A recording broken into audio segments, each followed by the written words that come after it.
one of the issues I do have with these types of workouts is the fact that many of them do appeal to beginners, which probably brings in a lot of people, which is fantastic because it's encouraging people to do something and live a potentially healthier lifestyle, which I love to see. But it doesn't really educate or tell them enough about what they should expect and why it's actually doing what you claim it's doing.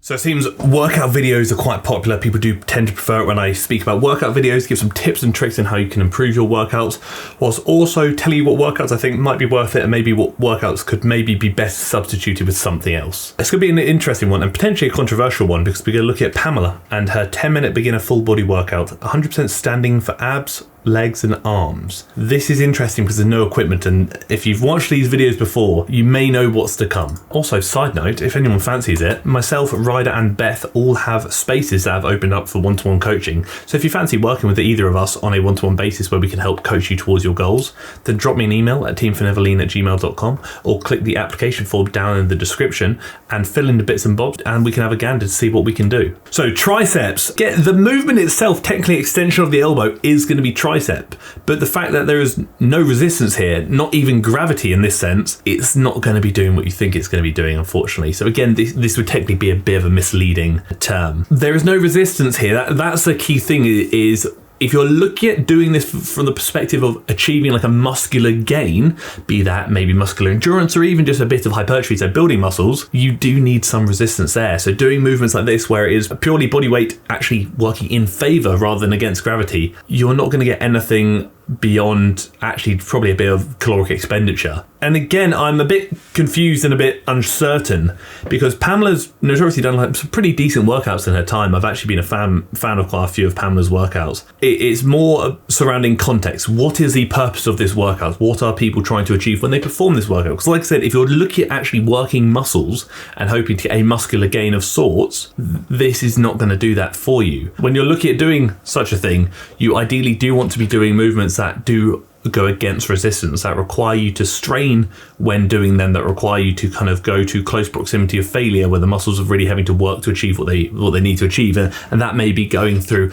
a relevant range of motion for the muscle group you're looking to target. Things like this, although the range of motion might be relevant, the fact that there's no resistance and it's very much aligning with actually just going in the direction of gravity does indicate that perhaps it would not be as effective as you might like to think.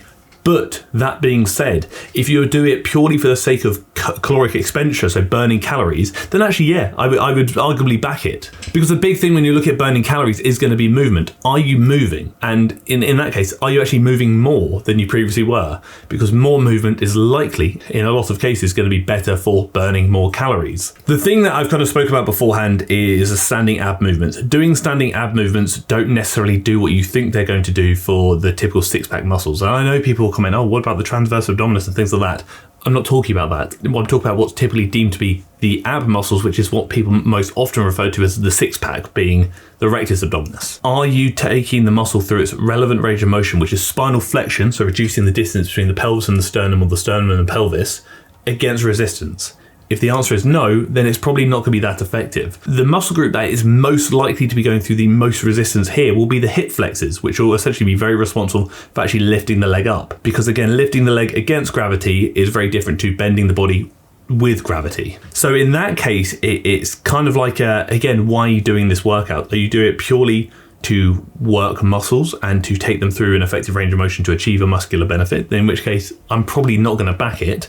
But like I said earlier, if you're simply just trying to burn calories and get moving, and maybe even I actually did say, in fairness, an introduction to fitness, this could definitely be a good shout for you. What I don't like is the potential misleading nature of things. Saying it's 100% standing for abs, legs and arms, is that entirely accurate?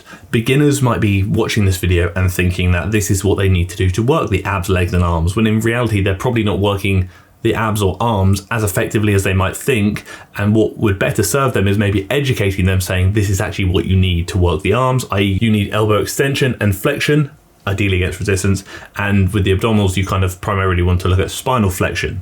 What I would probably prefer when it comes to marketing this workout is maybe a bit more information, taking away from the fact that this is almost implied to be a muscular based workout and actually saying more of a calorie burning workout, something that is there to encourage movement, to burn calories, but not necessarily take the muscles or train the muscles particularly effectively. Legs, on the other hand, a bit different, because again, when you do any squat pattern with your body weight, because you are going against resistance there, this is going to be more conducive to a muscular gain. So that could be muscular hypertrophy, endurance, things along those lines. So from the leg side of things, I actually do support it and fully back it, saying actually this better aligns with what is almost being implied from this workout, which is it's going to be working the muscles to some extent. If you're looking at working the quads, for example, you want to look at knee extension, which is essentially what we're doing here. So she's extending the knees, straightening the knees against resistance, and that resistance is going to be her body weight due to gravity. If you're looking at the hamstrings, it'll be the other way around. You'd look at flexing the knees, so bending the knees against resistance, which is typically harder to do with body weight, because again, you can only extend against your body weight. You can't flex against your body weight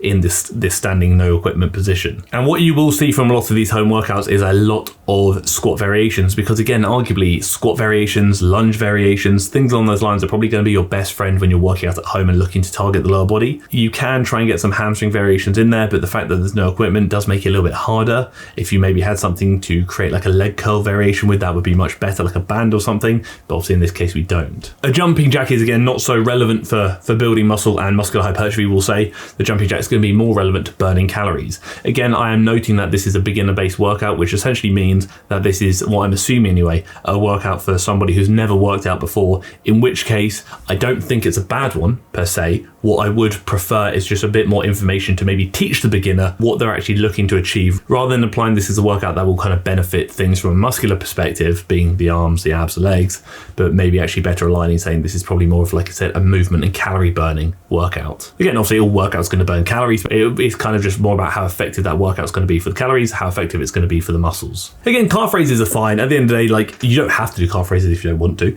but you can certainly do them at home or just working out outside, as Pamela is doing here. I would try and put your toes on some kind of elevation if you can, so this allows you to stretch a bit deeper at the bottom and also go through a slightly larger range of motion. The calves do tend to respond quite nicely to stretch positions, so getting into a stretch based position is probably going to help you, whereas here, because we're flat against the floor, we don't have that luxury, unfortunately. The workout here, I fully respect, is for the beginners. I appreciate that.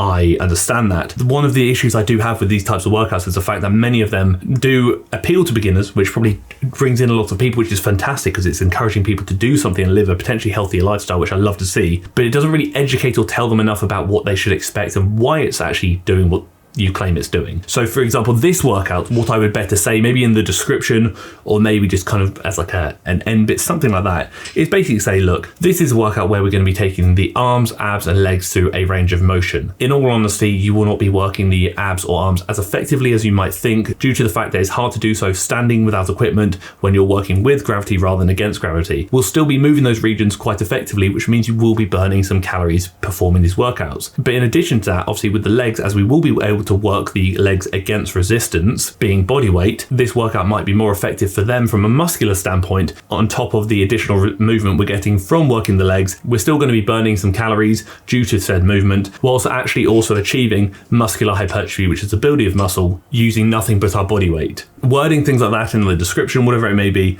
just kind of sets a bit more of a realistic expectation for beginners, because one of the issues I do often have with these beginner-based workouts is the fact that a lot of them do promote unrealistic expectations and maybe don't actually educate the audience as much as they should, potentially leading them to misunderstand what might be occurring, which then can contribute to them not really understanding how different workouts could be used to achieve different things. I think Pamela's doing good things for the beginners in the industry. I do respect that. I do appreciate that. If it were up to me personally, based on my goals, I would prefer someone more like Caroline, but I know she hasn't uploaded on YouTube for a long time due to her app. As a whole, I think beginner workouts are fantastic. Just all I would say is it's better if you could educate your audience rather than just demonstrate to your audience. Again, just my thoughts and opinions. I'd love to hear yours down below in the comment section if you do have a moment. Thank you for tolerating me. Thank you for tolerating my waffle for beginners, we'll say, and thank you for tolerating the video.